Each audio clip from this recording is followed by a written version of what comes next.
Morning. Welcome back to the show, friends. Today's topic is all about men's mental health.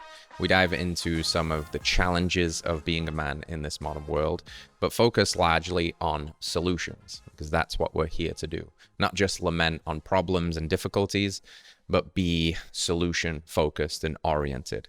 So I run through the radical man framework and break down each point or each letter into a core value that you can work on to find the true full expression of what it means to be a healthy, integrated, and aligned man. This is a show that is for the men as much as it's for the women. And if you are a woman listening to this, please share it with the men in your life. If you're a man listening to this, please share it with the friends in your life. And let's adopt this responsibility to be a little bit better, to be the leaders that we know we can be. And let's dive into the show.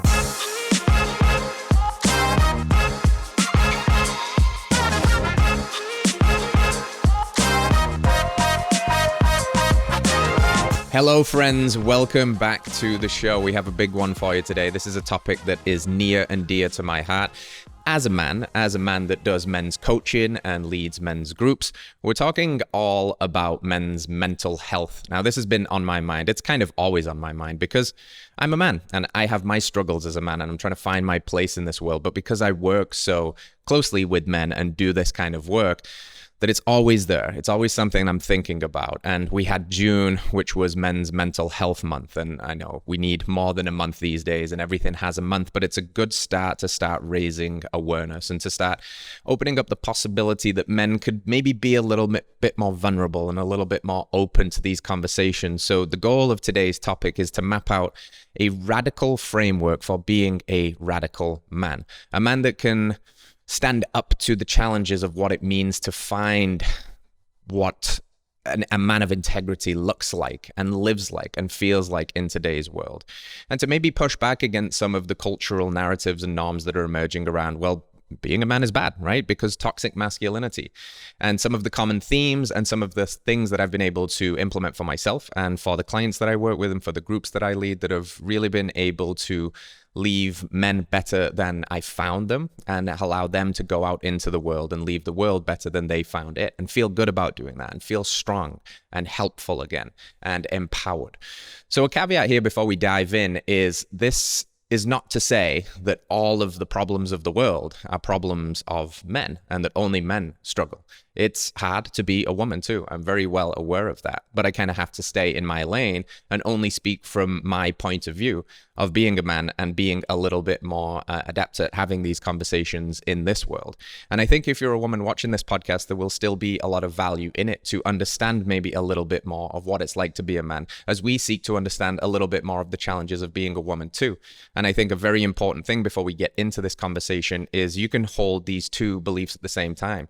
Like men can care about female empowerment and female progress and also care about their own mental health and the state of men's mental health. This idea of battle of the sexes, pitting us against one another and, you know, women beating out men in education and the workforce and men feeling emasculated because of that, it doesn't help anyone. The battle of the sexes is a lose-lose game. We need each other and we need to understand each other. We need to celebrate each other and we need more men to step up as the leaders that they can be in this society to really understand what's going on and why they feel this way in order so that we can build communities and a life that we thrive in as a collective. So before we get into some of the more kind of philosophical challenges and solutions that we might be facing here as men, I wanted to just start by rattling off some statistics that are pulled from various bits of data that kind of span across a few different of the key challenging areas that men might face. And these stats kind of tell a story, and then we'll get into what might be going on here. But the stats will speak volume. So let's start with the big one in the big elephant in the room, which is really apparent in male mental health, which is suicide. It's pretty wild to me to know that the number one killer of men under the age of 45, this is data from the UK, but it's similar data in the US too, is suicide. So the number one killer of men under 45 is suicide, which is a really shocking statistic. And 3 out of every 4 deaths of despair are committed by men. So this is obviously it's a very desperate place to get to that point where the peace of death is more exciting, I guess, or more alluring for a person than the pain of going on in an existence that they feel helpless and hopeless and powerless. In men's work, we have a loneliness epidemic. We have a friendship epidemic, especially real friendships where we can be vulnerable. And only 20% of men will go to a friend and willingly, vulnerably express their challenges. So that means about 80% of men are unwilling to go to their friend groups and say, hey guys, I'm really struggling with this. I need some help. And that's down from reports of about 50% of men in the 90s. So something's changing. The 90s wasn't that long ago. But then around 50% of men were willing to extend the olive branch to their peers and ask for help. And another kind of interesting statistic around friends, almost 20% of men report having zero close friends. They don't report having a single real close friend, a brother, a person that they could go to, a person that they could call, which is also down from about 50% in the 90s. So we have a loneliness epidemic that is a friendship crisis, a real friendship crisis. And I think a lot of the men listening to this will understand that sometimes what we think of as a friend might be the people that we grew up with and the banter and the locker room and the kind of boyish bravado. But is it really a friend? Is it really somebody that we can like lean into and talk to and ask for help or just support in times of hardship, which we're all going through? And I think there is something in the male psyche that has a hard time with that, you know, that showing this perceived weakness, which is interesting because, you know, it's a true sign of strength in my experience, at least, to be able to put your hands up and say, I need help. You know, that this is called vulnerability sometimes, the ability to be vulnerable. And the root of that word comes from a translation to be wounded. So to be vulnerable is to be open to be wounded, is to show those tender parts of yourself where a lot of men are not comfortable for that because it's a challenge to their manhood. It's a challenge to their masculinity to kind of open themselves up and say, hey, you know what? I can't figure this out all on my own. I can't watch a podcast and fix it. It's not working. I can't read an instruction manual and be the lone wolf anymore. And I think a lot of us have been raised in a culture that's given them that message. And as we go further and further in life, feeling lonelier and lonelier and getting disconnected from real friends that we can have real conversations with and share real vulnerability, it's a very lonely place. We start to feel like an island. And this is definitely one of the key factors in place around why men, account for every 3 deaths of despair, out of 4. So we have mental health issues too with men. We have the CDC describes that boys are 3 times more likely to receive ADHD diagnoses than girl counterparts. We then have that panning out into other educational issues. We have about a 10 percentage point gap in the ratios that men will graduate high school compared to girls. And very interestingly, we've got 60% of 4-year college degrees now going to women. And if that thread continues in the same trend that it is going, that's going to be about 2-to-1 in favor of women by just 2030. So by the year 2030, which is not so far away, there's going to be 2 females graduating college for every 1 guy with a 4-year college degree. So we've got an educational issue here too. And maybe there's something going on psychologically, with the disagreeableness of boys. They're maybe not designed as much to sit down in these rows and, listen to the expert and not play and not be so outside. And I would say neither are girls either. It's not what children are supposed to do, but younger girls are slightly more agreeable, slightly more easy to manage, let's say. And then these diagnoses come in of this, rambunctious boy that can't listen as a distraction to the class. So let's get him on these medications. Let's label him with a diagnosis. Let's say that this kid has ADHD. And it's such a interesting and delicate time for boys growing up because they'll carry that forever. They will become the man with ADHD. They will become the man with the broken brain, and they will adopt that as part of their identity. And now they're going to enter into the big bad world with all of this stuff hanging over them. And again, all of these things are kind of slowly bubbling in the background and maybe driving why 80% of all violent crimes and people in incarceration are men. And the fact that we seem to just be suffering a lot more with these real challenges that we face in terms of deaths of despair and desperation. And the interesting thing around the vulnerability conversation is technically speaking, women are more likely to be clinically diagnosed with depression. But if you look at the data for the criteria of meeting depression, and then you factor in this suicide and deaths of despair and people in incarceration and addictions and drug use and binge drinking, it all shows quite clearly that men are depressed, but they are unwilling to ask for the help. They are unwilling to go to the doctors, to go to the psychologists, to go to the therapists, and therefore they are not getting labeled as such. They are not getting diagnosed as such. But when it comes down to some of the more prominent stats of how this kind of fleshes itself out with things like suicide, with things like deaths of despair, with things like isolation and drug use, it is quite clear that just because men are not being diagnosed as commonly as depressed, it is certainly there. It is certainly happening. And one of the challenges that men face, and this is a really interesting guy to follow here, is a psychologist and therapist called Adam Lane Smith, who does a wonderful job of helping us understand why many men who are courageous enough, brave enough, and vulnerable enough to actually seek the help are often not met there in a way that is empowering. They might go to the therapy, they might do the couples therapy or seek the therapist on their own. And one of the things that he highlights and his data and his research suggests is that men want to feel helpful and powerful and useful. And the way in which we treat male depression and male malaise is very much the same way we treat female depression and malaise, which is, I see you and I love you. And men need a little bit of that, no doubt, but men also want to feel like they have tools, like they have something tangible and like they're useful. So they need a little bit more than feelings.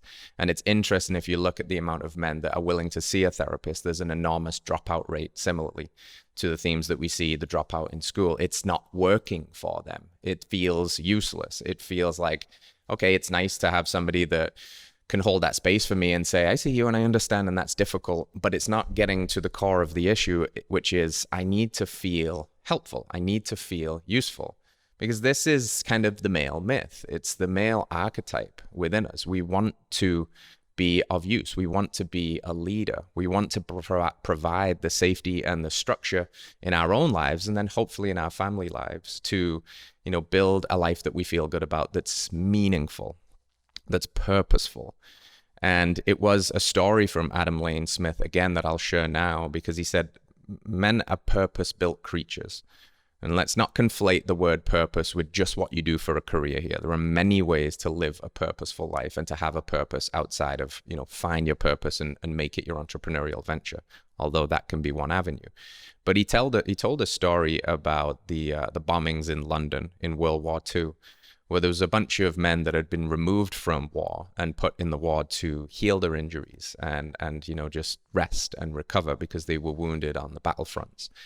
And as these bombs started to drop and chaos was ensuing, they needed people to get up and drive the trucks, to take the fire engines into the firing line, if you will, to get out there and help people, to go save people, to be of use again.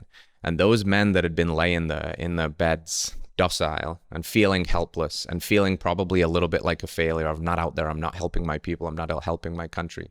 They got up and they did what was necessary. Some of them got in the trucks and they drove right into the heat of the battle. Some of them got up and was, getting into the rubble and trying to help people. And he said, very powerful quote, that if you give a man a purpose, you give a man a mission, you give a man something to do, he will crawl over broken glass with a smile to make it happen. And I think that speaks to something that's alive in men, which we need that thing, right? We need that thing to fight for. We need that purpose. We need that mission. We need that thing. And when we have it, we'll make it work. Men will work hard. They will crawl over broken glass with a smile on their face, and they'll fight for that thing. But if they don't have that, then they're akin to that person that's just lying in the bed and feeling helpless. And it's very wounding to the spirit. And I think that is what is really happening over a long time, when a man feels that level of helplessness and that level of, what am I doing here? And I've no value. That is when the peace of death becomes something that's more comfortable for them than feeling useless, than feeling helpless. We have some pretty more shocking stats here in terms of how men are spending their time with this thing inside of them that's not kind of really giving them the purpose to pursue and chase. So an interesting statistic around how men are spending their time between the ages and 30, they play on average 2,000 hours of video games per year. And 2,000 hours on screens, video games, Xbox, PlayStation, etc. And the add-on to that is around 50% of the men doing that are also doing that whilst on prescription medications, usually for anxiety, or marijuana, or another substance. So you've got this kind of sedation thing going on with men is, culturally speaking, if you felt like you had this disaffected youth that were not being met and they didn't have purpose, that they could turn into these little hooligans running around and causing chaos. Now, luckily, we don't have that going on. We don't have, massive bands of disaffected youths going out there and smashing windows and starting fires. But what we do have is an enormous amount of these men in basements, playing video games, smoking weed, taking drugs for anxiety and depression, trawling internet forums, and they have been sedated in a different way. And on one hand, it's great that we don't have the violent outbursts as much, and those things are trending down, but now it's just conveniently hid. It's hidden in the shadows. And then the other way in which we spend time with these screens is a big elephant in the room when it comes to men's mental health and where they choose to place their attention, which is pornography. And one of the stats that blew my mind is that pornography sites get more visitors each month than Netflix, Amazon, and Twitter combined. That is an enormous amount of viewership. And the overwhelming majority of people on those sites are men. I don't know what that number is, but I know that it would be a lot higher than it is for female counterparts. And this might be an extension of the dating dynamics that we see now, the struggles in finding a mate. If you look at data, admittedly, that is pulled from dating apps, so there's a selection bias here. But you see this theme playing out where 80% of women are competing for the top 20% of men. And what this creates is a huge asymmetry, because now you've got this huge cluster of men, the 80% under that top 20%. And what is the top 20%? It's earns over six figures, is over 6 feet tall, is 6% body fat. It's the 666 rule that women want to see in a man. And there's something in the psychological dating literature called hypergamy. For a woman, they have a hypergamous dating nature. They want to meet a mate and find a partner that is at least equal to them, if not more so than empowering and inspiring for them in terms of their ability to uplift and provide safety and be at least educated, more educated than them, at least earn, if not more than them in the workplace. So you end up now with this 80% of men underneath that competing for 20% of the pool of women. So you've got this disproportionate number and it's not really working out. And that then results in this new statistic of about 50% of boys between the age of 18 through 30 have now dropped out of the dating pool completely. So that about half of that bottom 80% are just saying, I don't even want to do this anymore. It's too stressful. It's not working. And what I'm going to do instead is I'm going to just play my video games, watch my pornography, drink my booze, smoke my weed, because it's hard out there, right? And it's not fun out there for women either. We often present this as being a huge problem for men.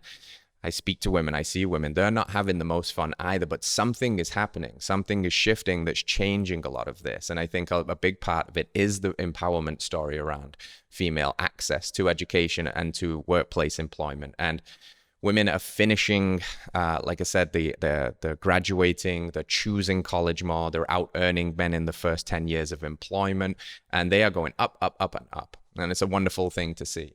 But it's isolating for men if women are dating hypergamously and they're going up, and as the gap widens and men are kind of shrinking down in terms of the quality of a mate status, it's creating an asymmetry that is really fundamentally testing the core values of what it means to be a man, making them feel helpless, making them feel despondent and hopeless that they can ever find that, because otherwise, unless they are that, uber Chad that's, earning over 6 figures and is over 6 feet tall and looks really strong, is not going to be even seen by a woman. And like I said, the solution here isn't to walk women back. It's not to try and get them out of the workplace. It's not to try and tell them that they shouldn't do this and they shouldn't pursue education. It's to ask men to rise to the challenge and also help them see some of these issues that are arising and help them understand why they feel a certain way that they feel, because when they kind of map it out and can see, we can focus on solutions. And that's a big part of the masculine psyche. We need solutions. We need something to do. We need that mission. And maybe the mission here is to become the kind of man that can rise to this challenge. So with the culture wars that are constantly in the room too, we have this very shaky ground of what it even means to be a man, and whether being a man is a good thing or a bad thing. Because on one side, we are told that masculinity is toxic. It's not a good thing. You've got famous movie directors out there like James Cameron saying that testosterone is a toxin that must be eradicated from the youth. You've got more of the cultural left saying, be more like your sister, be softer, be kinder. You've got the messaging from the right saying, be more like your father, be strong. And I think neither are really helpful. There's something in the middle, an integrated masculinity that understands that the problem is not a biological one. The problem is not being a man. The problem is that being a man in a structural world where everything is changing culturally, as presenting new challenges, is showing up as men's issue, overwhelmingly so. But masculinity in its core essence is strong. It is divine. It is purposeful, and we can reclaim it. And I think terminology like toxic masculinity is damaging. We might want to look at it a little differently. We might want to use terms like immature or boy psychology as opposed to man psychology. And this points at something that we miss a lot of the time, which is where does a boy become a man? And the answer to that question is really hard to define, because it's not a biological age thing. It's more of a stepping into being a man. I've said this quote before, and we had similar conversation with Kayla McDevitt on the podcast around the dynamic shifting between the masculine and the feminine in the workplace. But in that podcast, I mentioned this quote that a woman is and a man must become, because there's lots of men that should, in theory, be men because they're over a certain age. They hit 25 or 30, but they almost act in that boy psychology. They never fully grew up. They never fully stepped into being a man. And we need to go through some kind of trial and tribulation, some kind of rite of passage. And we see in ancient cultures that this was always inbuilt into life. And we ask ourselves, what are the rite of passages in our modern culture right now? And they're lost, they're devoid of meaning. It's go to college and see who can drink the most, and see who can bench the most, and see who can sleep with the most women. And you can see very quickly that that's not what a man is. That's not coming of age. That's not being in that divine masculine energy of leadership and safety and structure. But because we've lost that thread and we've lost that initiation, you end up with a culture of men that have grown up and they look like men. They look like they're in adult bodies and they do adult things, but they're stuck in that boy psychology. And it's very different to say boy psychology versus toxic masculinity. Because if we're a boy and we understand we just need to grow up and we need to seek this adversity, we need to seek these challenges, and we need to step into the fullness of maturing, as opposed to the associations around calling something toxic, which is just inherently bad.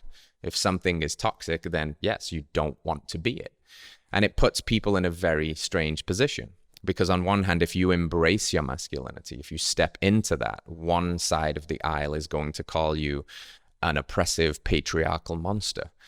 But if you relinquish your masculinity, you're going to be left weak and docile and purposeless and probably repulsive to women. Because, shocker, women do want men, and women do need men. Maybe not in the way that they've, quote unquote, needed men in the past. The more Disneyland view of things, that the damsel in distress is in the tower and the man goes and slays the dragon, saves her, and lives happily ever after, which has been a part of our myth for a long time. Find my princess, save her, create a beautiful family, live happily ever after. But the Disney princess in that story came down from the tower, slayed their own dragons, and walked out into the world. And in that sense, they don't need men anymore. They don't need men anymore to provide for them necessarily financially and just play that role. But they do need men, and they want men, and men need women, and they want women. But we have to update our collective myth here. What is now being asked of us is to become the kind of man that isn't necessarily in that Marlboro man era of just, I am the provider, I am the breadwinner, and this is what I do. It's to be open and honest and vulnerably available and strong, and be a leader within the relationship, which means being a leader for myself. So with that said, I wanted to now dive into this radical framework, and I've taken each letter of that and come up with a word that could be a character trait, if you will, or a value to aspire to, that I think if you could run down this list and check the boxes on each of these, you would be a more well put together man. You would be more integrated. You would be moving from boy psychology into man psychology and really be able to understand that this is what it feels like to be a man. This is what it feels like to have purpose, to have meaning. So let's dive into that. So the R in radical is responsibility. Radical responsibility is an archetype in masculinity because you are the solution.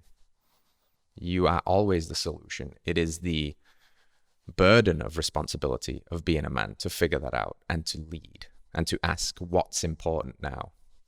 And something I tell my male clients a lot is you might not be part of the problem, but you will always be part of the solution. This is where you can really step up and lead, but only if you take responsibility for that. If you abdicate responsibility and you become a victim and you blame and you complain and you point the finger and you say, well, it's the fault of this world. It's not set up to support men. It's the fault of education. It's the fault of these women that have been mean to me. It's the fault, and you point the finger of blame. That's where your power goes. Power follows the finger of blame. And the best thing that you can do often is turn that finger around and point right back at yourself.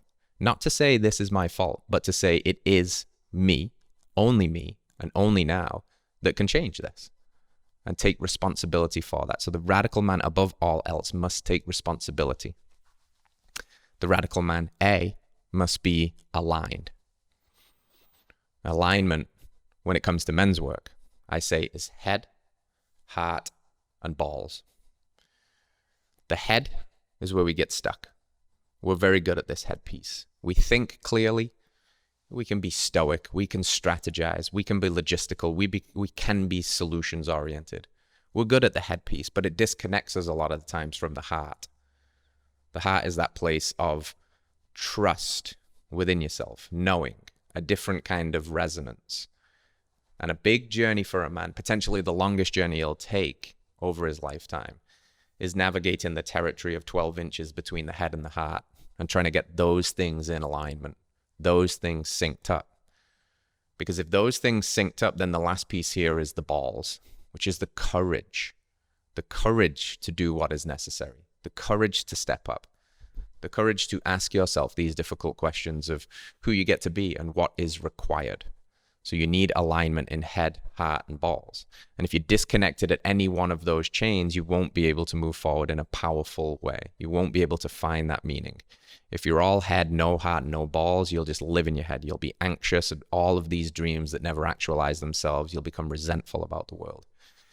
If you have head and heart, but you have no balls, you won't actually do the things you know you're capable of doing. You'll have a lot of potential, a lot of truth in you. You'll have a lot of ideas, but you'll remain a coward. You'll remain sitting there, not participating in life, treating it as a spectator sport when life is meant to be lived with you on the field, not on the sidelines.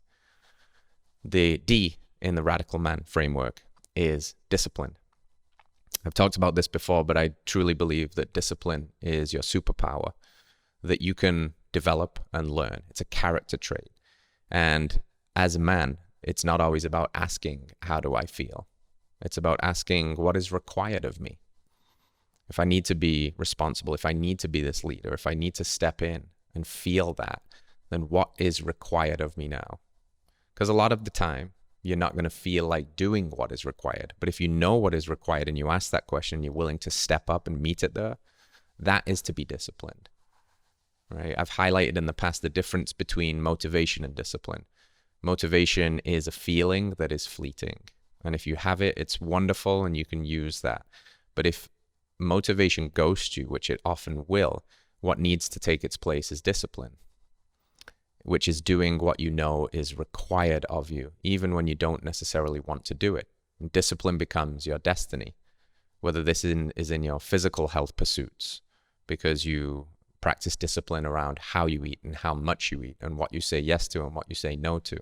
Whether it's discipline in the physical domain of exercise.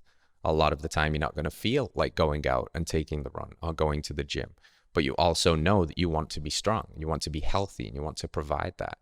It might be discipline in the relationships that you have, the discipline to choose to have the difficult conversation, to be the leader in that way. Discipline in your careers, to do the things that you know are necessary, not necessarily always what you feel like. Don't be ruled by your emotions. Feel them, acknowledge them, and then take charge. You are the one that is in charge through discipline.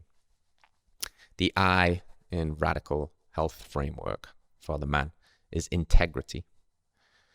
We say he's a man of his word, and it's very important as a man to be a man of word. And integrity is when our internal thoughts and feelings and actions are all in alignment.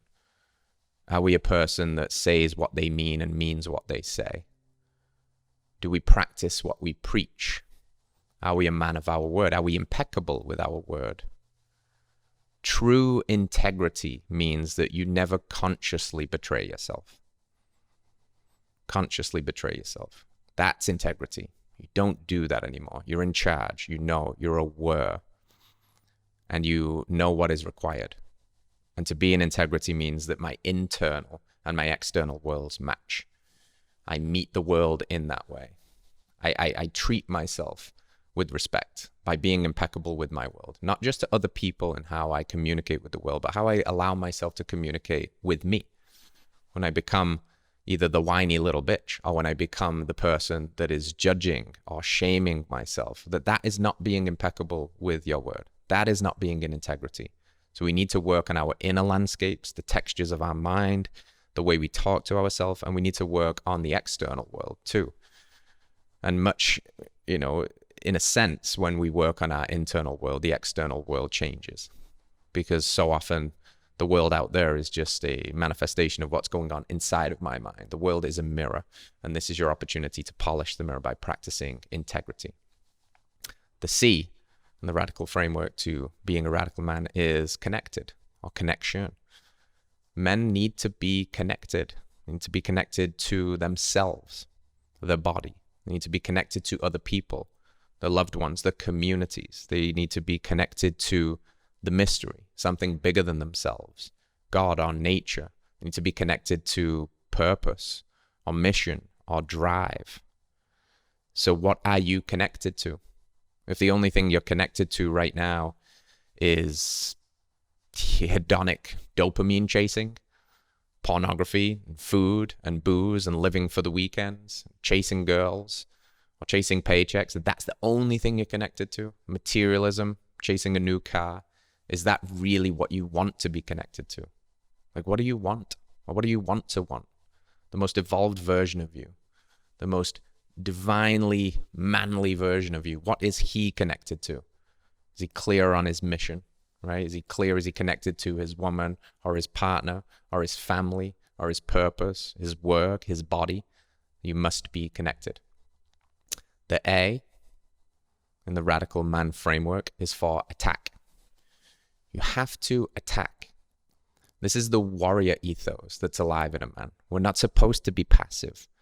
We're supposed to be attacking. Now, to attack in the right direction, we need to know what we want. So we need that awareness and that alignment and that integrity. But when we see it, we need to go for it. We need to be relentless. We need to be disciplined. We need to be driven. We need to be actively participating in life and attacking life. Forward center of mass, constantly moving forward. Not being reactive, but being responsive. Not being reactive, but being proactive, to get after it, to sink your teeth into something. Men can be like a dog with a bone. We need something to chew on. And if we don't have that thing that we're attacking, we don't have that bone to chew on, we start gnawing at the furniture. We start peeing where we shouldn't, pooping in the corner, because we need something. We need it. That's that purpose-built thing that is within men. But sometimes we need to be active and attacking in finding that thing. We can't passively sit back and expect life to just serve us up this perfect little recipe for happiness, hope, meaning, and purposefulness. It's something that must be created. It's something we have to set our sights on and attack. And last but not least, in the radical man framework, the L is for leading, leadership, leads. You go first. You go first. That's what leadership is. You set the example. You be the example. And you see, it's interesting, it comes last in this framework, but what is required of everything that comes before it, that is the recipe for leadership. You need to be the person that you need. You need to be the person that the world needs. You need to be the kind of man, the kind of father, the kind of leader that you wish you had. How can you be the kind of leader you wish you had when you think back to being a little bit lost, a teenager that needed that didn't get it? Like, how can you be that for you, for your family, for the world? Because one of the core qualities of masculinity is leadership. It leads. It takes that responsibility of direction and confidence, right? That I am going to create the safety for those around me by being the leader that's required. And leadership is a skill. I know we say a lot of the time, oh, he's a natural born leader. But I think everybody can be a leader. Not everybody's top dog, not everybody's alpha, not everybody needs to be. But we do need to be that in our own lives, over our own minds, in our own little cluster, whether that's our family unit or whether that's what we do for work or whatever it is. It needs to be built on the backbone of leadership, because that's what you are at your core. You are a leader. So lead yourself and you will lead the world around you. The radical framework for being a man, again, you must be responsible. You must be aligned. You must be disciplined. You must have integrity. You must be connected. You must attack your dreams, and you must be a leader. I think if you can take those and ask yourself where you need to show up a little bit more, where you need to dive in a little bit more, and adopt those, you have a pretty good foundation to build from that will help you find a sense of purpose and progress. I think a lot, if we were to take the rad man framework that we just had there and we flipped it and asked, well, what creates a sad man? And the S might stand for stuck. Like, a lot of men feel stuck, right? And in my experience, when people feel stuck, they don't feel happy. They don't feel driven. They don't feel like they're moving forward. And how do you unstuck yourself? Well, you need to be making progress. If you're not becoming competent at something, if you're not making progress, you will feel stuck energetically. And you might literally get stuck in life. You're not moving forward. So you need to unstuck yourself by making progress. The A in the sad man framework might be addicted. You're addicted to cheap dopamine. You're addicted to pornography. You're addicted to booze. You're addicted to marijuana. And you need to work on those. And sometimes you need to acknowledge the fact that you can't solve all of these things on your own. That you might need to make yourself vulnerable enough again to either at least ask your friend groups for help, if not seek professional help, if this is really something that you're battling. But to just take that first step in putting your hands up and saying, I need help. I need help. We all need help. This lone wolf mentality can only take you so far. So ask for help. And in a sad framework, the D might stand for distracted or directionless, despondent. You need, again, to really pause and reflect if you're listening to this and ask, where am I heading? Where's my trajectory taking me? If nothing changes, what does that look like 5 years from now? Right? So this is how we fight back. We don't want to live life by default. We want to live it by design. That is leadership. That is integrity. That is what it means, in my experience, to be a man. Intentional, alive, celebrating the warrior in you, celebrating the savage in you, and also celebrating the divine in you too, the lover, the feminine that exists inside of you as well. Because both men and women have masculine and feminine traits. Just traditionally, a man will skew more into his masculinity. But the yin and yang in each person. So there's feminine energy in you too. The space of relaxation and creation, and how are you actualizing those things? Stillness and flow and making music or making art. But then getting after it and really celebrating your masculinity, your drive, your discipline, your joy that you take in fighting and physical combat and starting jiu-jitsu or throwing weights around or breaking a sweat or feeling strong. To not emasculate yourself because you've been told that your masculinity is bad, but to celebrate it as something that is uniquely yours and a wonderful thing that actually provides leadership and safety for everybody around it. So with that, I believe that men thrive with a code of conduct, if you will, some moral ethics to aspire to. And I have three I'll leave you with. And the first one is to become competent. And this means to learn as much as you possibly can, because learning means progress, and because progress means a sense of fulfillment and happiness. Become competent in as many areas of your life as you can, in physical domains, in mental domains, in career domains. Like, read the books, listen to the podcasts, learn new skills, learn new sports. If you're not doing anything right now, learn how to swing a kettlebell. If you've done that, learn how to do jiu-jitsu, learn how to do an oil change, learn how to change a tire. Become competent and learn skills. Number two is to be dangerous, but not a danger. Be dangerous, but not a danger. And what I mean by that is the realm of physical competency here. There is an enormous sense of confidence and freedom that a man can find when he can become dangerous and can control it. There's the famous Jordan Peterson quote that goes viral a lot, which is, you should be a monster, but you should be in control of that. You should harness the capacity to be strong, to be violent if necessary, but not to have that be unhinged, not to have that be so held in your fragile masculinity or your boy psychology that you lash out and you hurt people. But actually, the more dangerous you can become and can control it, the more stabilizing of a force you become in this world. And I can speak to this firsthand. Number one, as a person that's decently competent in physical violence through my history of jiu-jitsu and MMA, but being around and training in gyms with world-class killers, some of the most quote-unquote violent men you could ever meet, UFC champions, people that could kill you with their bare hands if they wanted to. Yet they're the nicest, softest, safest people to be around, because they know there is no ego there. There is no threat there. There is no need to puff out the chest and walk around and barge into dudes at the bar and prove something, because they know. And you can see that they create that for the people around them. They create a sense of safety and stability because they became a monster and then they learned how to harness it. And it's when you don't learn how to harness it, it can come out sideways. It can come out twisted.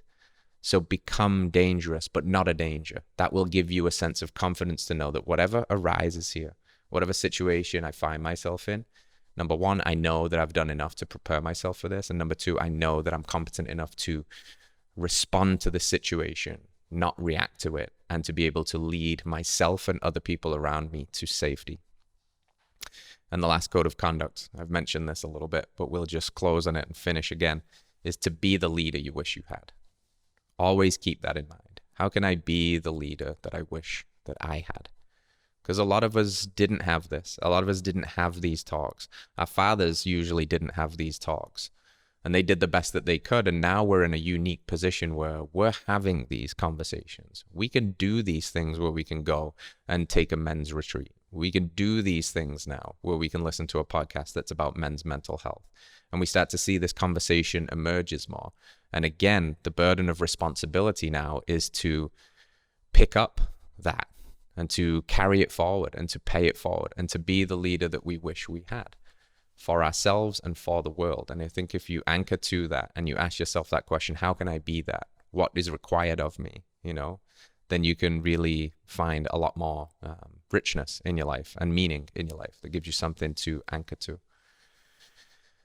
So this is it's a very big topic. It's a topic that I would love to have experts in this field on in the future. And I would love to have experts on the field in female mental health too, and completely keep having this more holistic conversation of the challenges of being a human, the challenges of learning to eat well and moving through our framework, but also the challenges of men, the challenges of women, the challenges of what it means to be a human, because it is very challenging.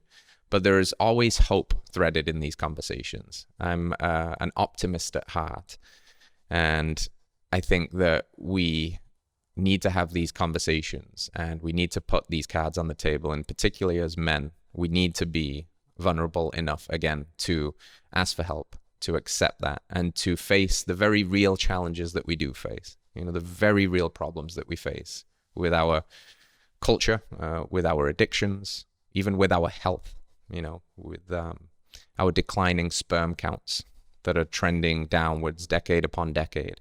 The fact that if you type into Google sperm count 2050, that you'll see that projections, the way things are going, are drawing us close to zero at that point. The fact that our testosterone is about 50% lower than it was of men equal age 50 years ago. That our health is declining. Our vitality is declining. Our myth is declining, if not shattered completely. But the beauty in that is we can rebuild. Like, we can create something new. That's not our destiny. That's not our fate. That's not what we want. It's not what the women in our lives want from us. They want men that are strong. They want men that are capable. They want men that are willing to do the work. They want men that are also strong enough to be soft. Can you be strong enough that you can be soft? To open yourself up to that ability to show those tender parts of you, the part of you that is willing to be wounded, the vulnerability, because that is the true sign of strength. And this is how it starts, with a conversation. I never had a conversation like this my entire life until I was probably in my mid-20s. And most men are suffering in silence. They feel like an island. They feel like they're the only person feeling this and going through this. And they live in their head. And hopefully they find some healthier outlets along the way to quell that. They might find exercise, for example. But a lot of men don't. A lot of men find other things that are not in alignment with their higher self. And it can be food, or it can be screens, or it could be all of these other things that are going to pull you further and further away from your potential. So my hope for a conversation like this is it just gives you an olive branch, an extension of you're not alone. We are here to help. I am here to help. The world at large is here to help. The world doesn't want to see men suffer, but we do have some real challenges. And it's a grassroots movement of each of you taking this responsibility to walk away and say, how am I going to be the kind of man that the world needs? How am I going to be the kind of person that I need? How am I going to be the kind of leader that I wish that I had? And if I can do that, and we can create this ripple effect of change, that everything gets better from there. Because ultimately, when it comes down to it, men are the leaders. And if we don't take that responsibility and start leading again, then I don't know where we're heading. But the trends point in a not so good direction. But we remain hopeful. We remain happy. We understand we chose this. This is our opportunity. And I think that if you're listening to this, that you are excited about this challenge. You understand that we have a mountain to climb ahead of us, but together we can do it. Together as individuals. And it's time for us men to really step up. So if you're watching this, thank you for your time. We don't have any callers today. We wanted to just focus on this topic at hand and kind of leave you with something to think about. If you're a woman watching this right now, maybe share it with a man in your life, a brother, a romantic partner, somebody that you're a friend with. If you're a man watching this, share it with your friends. Put it in your group chat where you're usually talking about sports and beer. Try to open up the conversation. Go first. Be the leader. Start the men's group. Say, guys, why don't we get together once a month and not talk about butts, but let's talk about life and goals, and let's set challenges within this group, and let's do a 100 push-up challenge. Like, just be the leader, be the example. If not you, who? And if not now, when? And that's what I'll leave you with today. And I'll see you out there. Big love, fam. All right, friends, thanks for tuning in to another episode of Radical Health Radio. We got a fresh new podcast for you every Wednesday. If you enjoyed the show, consider liking, subscribing, reviewing, and rating us on your podcast platform. It helps to spread this message of radical health. We'll see you next week.